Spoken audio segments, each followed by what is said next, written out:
के स्टूडियो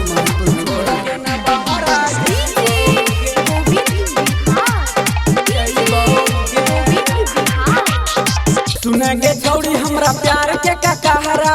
एही में मौगी की सुख मिलतो तहरा सुख मिलतो तहरा सुख मिलतो तहरा सुनेंगे छौड़ी हमरा प्यार के ककहरा एही में मौगी की सुख मिलतो तहरा कोसे कमाईबो कोसे खिलाईबो गोसे गोड़वा दबाईबो गे गोसे घरवे में घुसल रहबो छोड़ के न बहरा जाईबो गे गोसे घरवे छोड़ के न बहरा जाइबोगे जाइबोगे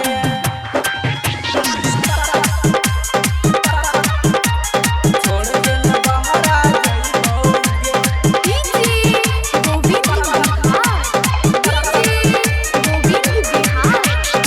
चौ से चीक से चली है गोरी छो से छल नहीं करी है गे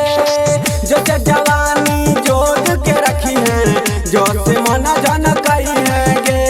तो से टमाटर जस गलिया पर ठो से ठोर सकई बोगे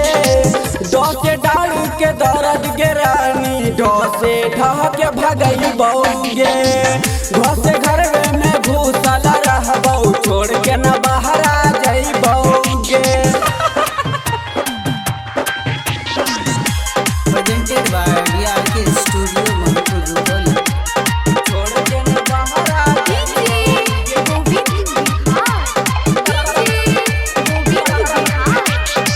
तो से तारा देखैबोगे दिन में तो से थर थर कपैबोगे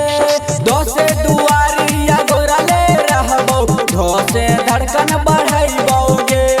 तो से प्यार पति पक दिल खुश खो से फान के अइतोगे बो से बहिया में भो से भर के गौरिया तोरा सुतैतोगे घो से